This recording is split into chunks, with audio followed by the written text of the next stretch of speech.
Ang pagsilang ni Isaac. Ika-21 kabanata. Ngayon, inalala ng Panginoon si Sara ayon sa kanyang ipinangako. Nagbuntis si Sara at nanganak ng lalaki, kahit matanda na si Abraham. Isinilang ang sanggol sa panahon na sinabi noon ng Diyos. Pinangalanan ni Abraham ang sanggol na Isaac. Nang 8 araw na ang sanggol, tinuli siya ni Abraham ayon sa iniutos sa kanya ng Diyos.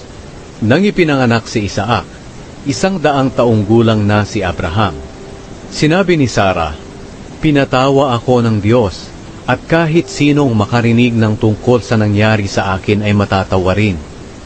Sino kaya ang makapagsasabi kay Abraham na makakapagpasuso pa ako ng sanggol, pero nagkaanak pa ako, kahit matanda na siya?"